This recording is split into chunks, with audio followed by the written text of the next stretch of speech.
10 truck অস্ত্র মামলা থেকে বাবর সহ 7 আসামি খালাস।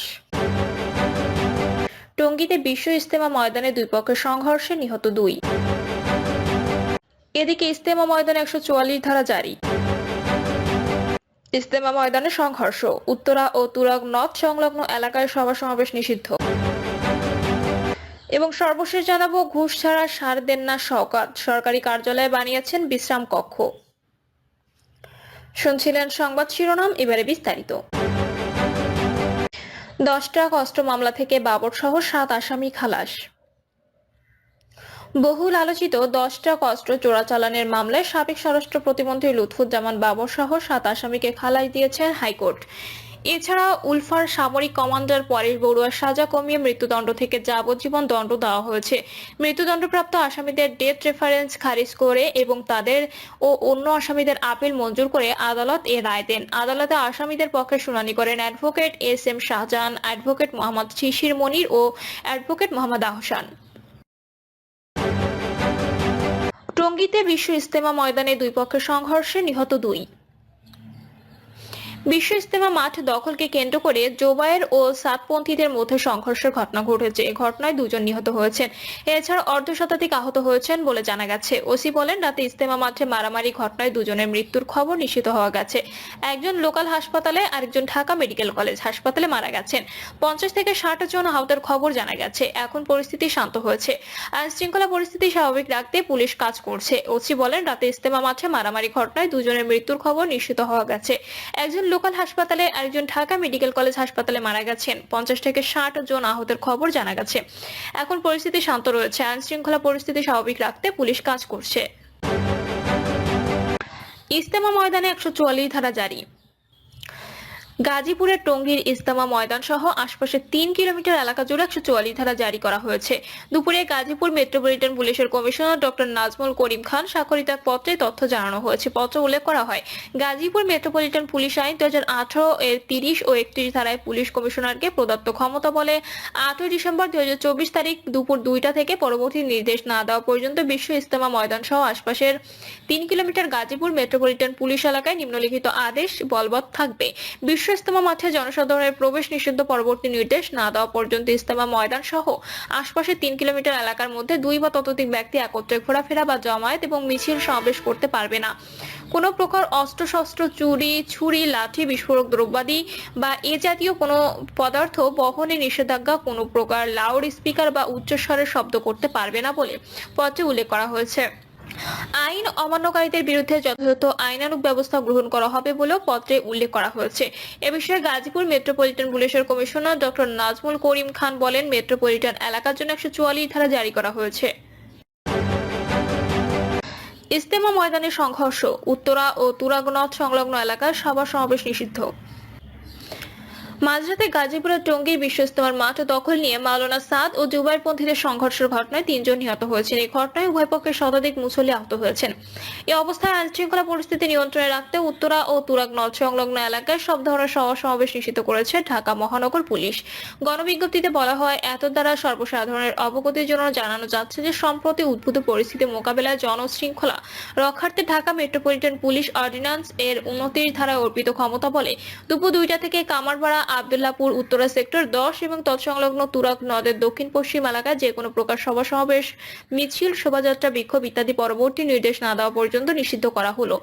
এদিকে টঙ্গীর ইজতেমা ময়দানে দখল নিয়ে দুই পক্ষের সংঘর্ষের ঘটনায় কাকরাইল মসজিদ ও ঢাকা মেডিকেল কলেজ হাসপাতাল এলাকায় নিরাপত্তা জোরদার করেছে পুলিশ ও র্যাব।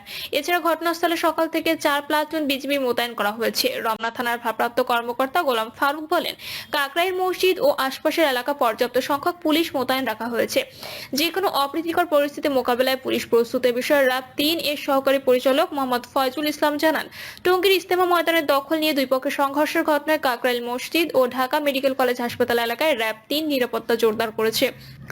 এছাড়া উত্তপ্ত পরিস্থিতি নিয়ন্ত্রণে আনতে টঙ্গীতে 4 প্লাটুন বিজিবি মোতায়েন করা হয়েছে। সকালে বিজিবি জনসংযোগ কর্মকর্তা মোহাম্মদ শরীফুল ইসলাম এই তথ্য জানান। তিনি জানান, তাবলিগ জামাতের সাদ ও জুবাইরপন্থীদের সংঘর্ষের ঘটনায় টঙ্গীতে 4 প্লাটুন বিজিবি মোতায়েন করা হয়েছে। ঘুষ ছাড়া সার দেন না শওকত, সরকারি কার্যালয়ে বানিয়েছেন বিশ্রাম কক্ষ। ঘুষ ছাড়া ডিলারদের নামে সার বরাদ্দ দেন না বাংলাদেশ কৃষি উন্নয়ন কর্পোরেশন দিনাজপুর অঞ্চলের যুগ্ম পরিচালক শওকত আলী।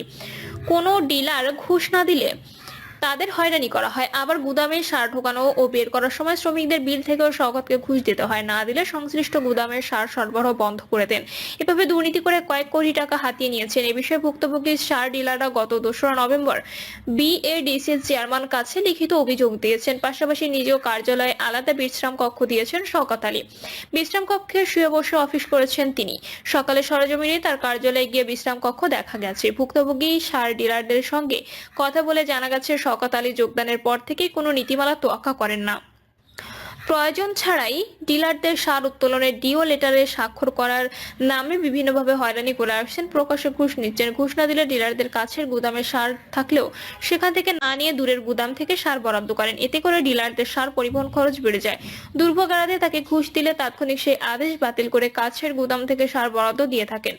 বেশিরভাগ সময় শুয়ে বসে অফিস করেন। এসবের প্রতিবাদ করলে গালিগালাজ করে, লাইসেন্স বাতিল সহ নানাভাবে হয়রানির হুমকি দেন ডিলারদের অভিযোগ, প্রতিবার সার উত্তোলনের সময় তাদের কাছ থেকে প্রতি বস্তা তিউনেশিয়া টিএসপি সারের জন্য 80 থেকে 100, চায়না টিএসপি সারের 60 থেকে 80 এবং কানাডা এমওপি সারের জন্য 20 টাকা করে বাধ্যতামূলকভাবে ঘুষ দেওয়া হয়। তা না দিলে চাহিদা মতো সার দেওয়া হয় না ডিলারদের। এমন 7টি অভিযোগ সংযুক্ত করে 2রা নভেম্বর বিএডিসির চেয়ারম্যানের কাছে লিখিত অভিযোগ দেন ডিলাররা। দিনাজপুর বিএডিসি বীজ ডিলার অ্যাসোসিয়েশনের আহ্বায়ক মির্জা লিয়াকত আলী বেগ ও সাধারণ সম্পাদক ওয়াহেদ আলী স্বাক্ষরিত চিঠিতে বলা হয়, সার উত্তোলনের দরখাস্তে স্বাক্ষর করার নামে বিভিন্নভাবে ডিলারদের হয়রানি করেন শওকত আলী। অথচ দরখাস্তে স্বাক্ষর করার মূল দায়িত্ব সহকারী পরিচালকের। এজন্য ঘুষ না দিলে ডিলারদের সঙ্গে খারাপ আচরণ ও লাইসেন্স বাতিলের ভয়ভীতি দেখান তিনি। এছাড়া বিভিন্ন অজুহাতে ঘুষ নেন, না দিলে ডিলারদের নিকটবর্তী সার গোডাউনে থাকা সত্ত্বেও দূরবর্তী গোডাউন থেকে বরাদ্দ দেন। এতে পরিবহন খরচ বেড়ে যায়। পাশাপাশি গুদামে সার ঢোকানো ও বের করার সময় শ্রমিকদের বিল থেকেও শওকতকে টাকা দিতে হয়, না হলে সংশ্লিষ্ট গুদামের সার সরবরাহ বন্ধ করে দেন। আবার সিজন শেষে সার পুনর্গণনা করার সময় নিজস্ব ঠিকাদারের মাধ্যমে ভুয়া কোটেশন ও বিল তৈরি করে রাষ্ট্রীয় কোষাগার থেকে মোটা অঙ্কের অর্থ হাতিয়ে নেন। ঘুষ না দেওয়ায় ইতিপূর্বে বিভিন্ন গোডাউনের সার সরবরাহ কার্যক্রম বন্ধ রেখেছিলেন। পরবর্তীতে বাধ্য হয়ে ঘুষ দেন ডিলাররা। এই অবস্থা নিরসন জরুরি। শুধু ডিলারদের সঙ্গেই নয়, শওকত আলীর বিরুদ্ধে তার অধীন কর্মকর্তা কর্মচারীদেরও নানাভাবে হয়রানি ও অশোভন আচরণের অভিযোগ রয়েছে। তিনি বহিরাগতদের সামনেই তাদের বিভিন্ন অজুহাতে অকথ্য ভাষায় গালিগালাজ করে থাকেন। রয়েছে অফিসে ধূমপান সহ মাদক সেবনের অভিযোগ। এ বিষয়ে বিএডিসির বীজ ও সার ডিলার আহসান হাবিব বলেন, সার তুলতে গেলেই শওকত আলীকে ঘুষ দিতে হয়। বস্তা প্রতি তিনি যেভাবে ঘুষের টাকা নিয়ে দরাদরি করেন তাতে মনে হয় বিএডিসি তার কোম্পানি। তার কারণে আমরা ভোগান্তিতে আছি। ডিওতে স্বাক্ষর করার নামে ঘুষ না দিলে হয়রানি করেন। দূরবর্তী গোডাউন থেকে সার নিতে বাধ্য করেন। কৃষক পর্যায়ে চাহিদা আছে এমন সার নিতে গেলে বেশি টাকা দিতে হয়, না দিলে ওই সার দেওয়া হয় না, অন্য সার দেয়। তিনি এ পর্যন্ত যে ঘুষ নিয়েছেন তার তথ্য প্রমাণ আমাদের কাছে আছে। তার বিকাশ নগদ নম্বরে তার প্রমাণ পাওয়া যাবে। এসব কারণে আমরা